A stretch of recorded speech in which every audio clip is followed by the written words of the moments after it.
প্রধানমন্ত্রী সহ প্রায় 17 জন আমার ঘরের মানুষ। তো আমি মাঝে মাঝে এখন রসিকতা করে আমার স্ত্রীকে বলি যে ফেসবুকে একটা পোস্ট দেখলাম, আমার স্ত্রীর ছবি, উপরে লেখা একমাত্র শেখ যিনি মুক্ত। তো আমি সেটা বলি যে আর তো কেউ নাই।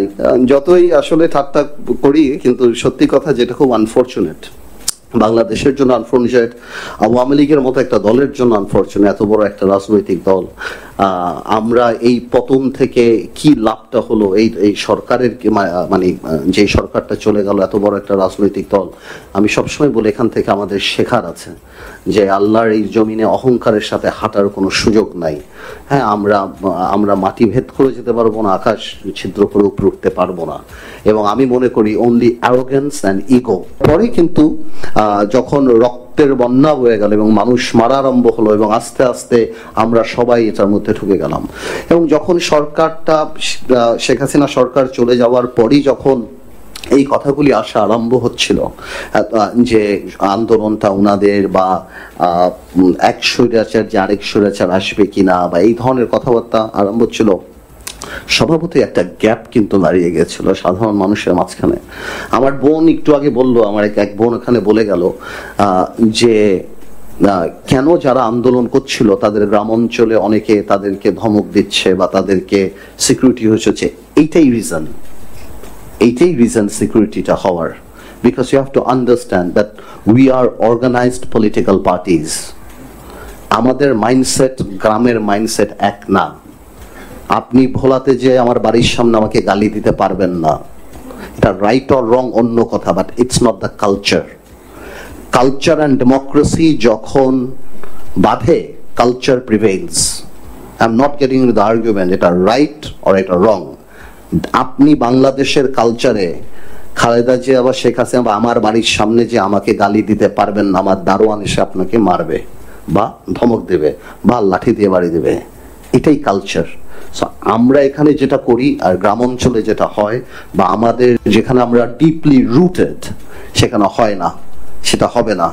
ওই কথাগুলি বলার কারণেই একটা বিরাট বৈষম্য বা একটা বিরাট গ্যাপ কিন্তু দাঁড়িয়ে গেছে। আমরা পলিটিক্যাল পার্টিরা কিন্তু ধৈর্যের সাথে এটাতে আছি।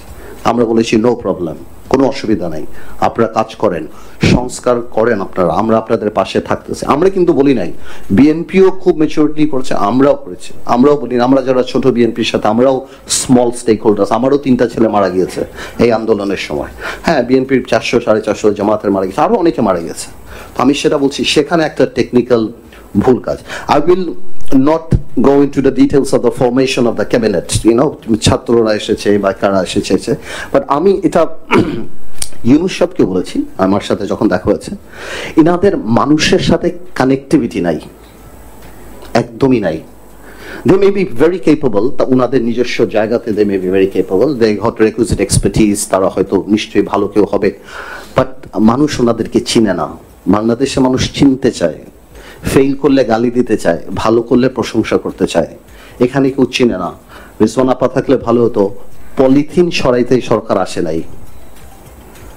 টেবিলের উপরে জগ থাকবে না প্লাস্টিকের মগ থাকবে, এটা কোনো বিবেচ্য বিষয় না। এইটার জন্য এটা কোনো পরিবর্তন না। কোন পুলিশের জার্সি চেঞ্জ হবে না, পুলিশের লোগো চেঞ্জ হবে, স্টেডিয়ামের নাম পরিবর্তন হবে, এগুলি মুখ্য ব্যাপার না। মুখ্য ব্যাপার যেটা, সেই সংস্কারের এখন পর্যন্ত আমরা রোড ম্যাপ পাইনি, আমরা জানি না, আরম্ভ করছেন, তার উপরে ডিপেন্ড করবে কবে যাবে। তবে আমি মনে করি এমন মানুষ সরকারে থাকা উচিত যাদের সাথে মানুষের কানেক্টিভিটি আছে। Either that could be politician, সমাজে গ্রহণযোগ্য, অর সামাজিক জায়গা থেকেও যদি আসে, যাদের সমাজে অবস্থান আছে, মানুষ যাদেরকে চিনে। বিকজ সিইও টাইপ ভালো, অফকোর্স সিইও টাইপ যারা থাকেন, আমি কাউকে ছোট করছি না, তবে ব্যুরোক্রেটিক বা সিইও যারা থাকেন, ওনাদের সাথে সাধারণ মানুষ, ওনাদের যে সিদ্ধান্ত নেওয়ার প্রক্রিয়া, সেটাতে একটা হার্শনেস থাকে। সেই হার্শনেসকে মিটিগেট, কমিয়ে আনার জন্যই পলিটিশিয়ানের দরকার হয়। পলিটিশিয়ান সে হার্শনেসটাকে মিটে। আজকে গার্মেন্টসের গন্ডগোল, একটা শ্রমিক নেতা নাই যে তাদের সাথে যে কথা ফেল করুক, নো প্রবলেম, ফেল করুক। আমরা যখন জেলখানায় ছিলাম তখন জেলের রায়টের মতো হচ্ছিল, শেখ হাসিনা ক্ষমতা থেকে যাওয়ার পরে জেলার এসে আমাকে অ্যানি চৌধুরী আর আমিনুলকে নিয়ে গেছে, পার্থ ভাই আপনারা থামান, আপনারা নিচে যান, আপনারা কথা বলেন, আমরা পাচ্ছি না, আমাদের কাছে বন্দুক লাঠি সবই আছে, আমরা পাচ্ছি না। তো আমার কথা হলো, not necessarily that we will be able to handle the problem, but মানুষ চায় ফেল করলে আমরা ফেল করি। তো আমার মনে হয় এখনো আমরা চাই এই সরকারটা ভালো করুক। আমি ওরকম বলবো না যে এই সরকার যত সময় লাগে তত সময় থাকুক, না, সেটা কোনো কথা হতে পারে না। এবং সরকারের আমাদেরকে বিশ্বাস করতে হবে, কারণ আপনি এমন কোন আইন বানাতে পারবেন না যে আইন আমরা পরিবর্তন করতে পারবো না। সো আমাদেরকে কিন্তু আপনাকে বিশ্বাস, পলিটিশিয়ান, আমি আমার কথা বলছি না, আমাদেরকে কিন্তু আপনারা বিশ্বাস করতেই হবে। আমরা যারা রাজনীতি করি বা দেশে যদি ডেমোক্রেসি ফেরত আসে, আমরা যদি পার্লামেন্টে যাই, বিএনপি যদি কালকে ক্ষমতা যায়, আপনার সবাইকে গুড বুকে নিয়ে কিন্তু কাজ করতে হবে যদি আপনি সাস্টেইনেবল জিনিস চান। আর আপনারা যদি মনে করেন যে 100,000-এর পর আরেকশো, আসলেই যদি এই বিলিভ করেন, তা আপনারা দল গঠন করেন, আপনারা আসেন, আপনারা রাজনীতি করেন, আপনারা দেখেন রাজনীতি কেমন, তাহলে বোঝা যাবে। আপনারাও যেমন এক ভোট আছে, বাংলাদেশের মানুষেরও এক ভোট আছে। আপনারা দল করেন, আপনারা ভালোভাবে করেন, সংগঠন করেন, তারপর আপনারা বুঝবেন যে রাজনীতি কি। আর একটা অ্যাক্টিভিজম মানে হঠাৎ করে একটা ঘটনা ঘটানো বা এটা সেটা কি।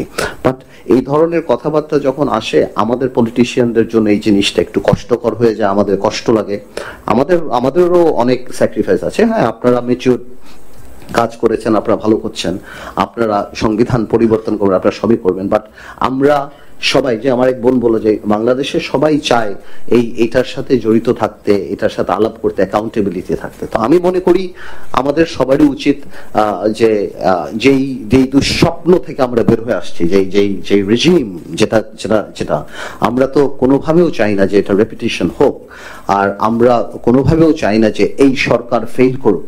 So we are here to help this government, provided that the government feels that help is required. এটা আমাদের জন্য অনেক ইম্পর্টেন্ট।